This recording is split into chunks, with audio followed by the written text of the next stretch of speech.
महाकुंभ की पहली कहानी सर्पों और गरुड़ देव का है। ऋषि थे ऋषि कश्यप, उनकी दो पत्नियां थीं, दोनों सगी बहनें थीं। एक का नाम कद्रू, दूसरे का नाम विंता। कद्रू एक दिन ऋषि से 100 विषैले बच्चों का आशीर्वाद मांगी। ये देखकर विंता ने कहा, मुझे भी वरदान दीजिए, मुझे बच्चे भले कम दीजिए लेकिन 2 ही बच्चे दीजिए, लेकिन उसके बच्चों से शक्तिशाली हो। ऋषि कश्यप ने कहा, तथास्तु। कद्र के 100 अंडे फूटने लगे और उसमें से 100 सर्प निकले। पूरी दुनिया में सर्प का मां कद्र को कहा जाता है। कद्रू के अंडों को भुनते देख विंता चिंतित हो गई और अपने एक अंडे को फोड़ दी। उसमें से एक अर्ध शरीर वाला इंसान निकला, जो ऊपर से कमर तक ही बना था। वह तुरंत वहां में निकला और विंता से कहा, यह गलती दूसरे अंडे के साथ मत कीजिएगा। जो दूसरा अंडा था, उसमें से एक पक्षी बांझ का चेहरा लेकर इंसान निकला, जो उड़ सकता है, जिसका नाम गरुण था। पहले अंडे का नाम अरुण था, जो सूर्य देवता का सारथी हैं।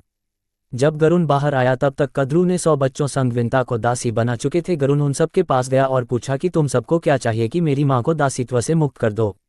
उन्होंने कहा कि वैकुंठ धाम से अमृत कलश ला कर दे दो।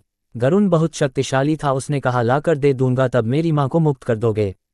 गरुण वैकुंठ धाम से कलश ला रहे थे, तभी इंद्र, सूर्य, बहुत से देवी देवताओं से युद्ध हुआ। गरुण ने सभी को हरा दिया। तब वे सभी भगवान विष्णु के पास गए। विष्णु जी ने गरुण से युद्ध करते समय देखा तो पूछा कि कहाँ ले जा रहे हैं। तब गरुण ने विष्णु जी को सारी बातें बताई कि मैं अपने मां को दासीत्व से मुक्त कराने ले जा रहा हूं।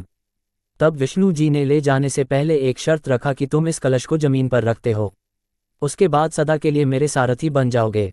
जैसे ही गरुण ने कलश को रखा, विष्णु जी ने मायावी शक्ति से गायब कर चुके थे, क्योंकि गरुण ने सर्पों और कद्र के सामने रख दिया था। उनका प्राण पूरा हुआ। विष्णु जी और गरुण के बीच युद्ध में अमृत कलश एक 4 बूंद जिन स्थानों पर गिरे वहीं महाकुंभ मनाया जाता है। महाकुंभ से जुड़ी दूसरी कहानी समुद्र मंथन से जुड़ी है। समुद्र मंथन के समय एक तरफ देव और दूसरे तरफ असुर थे। कर्म अवतार में भगवान विष्णु भी कछुए के अवतार में थे। पर्वत को मधा जा रहा था, उसमें से अमृत कलश लेकर निकलते हैं धन्वंतरी। तब असुर उनसे कलश छीनने लगते हैं। अमृत कलश को असुरों से बचने के लिए देवगण 12 दिनों तक भागते रहे। हमारे वाले दिन नहीं, उनके दिन। इन 12 दिनों में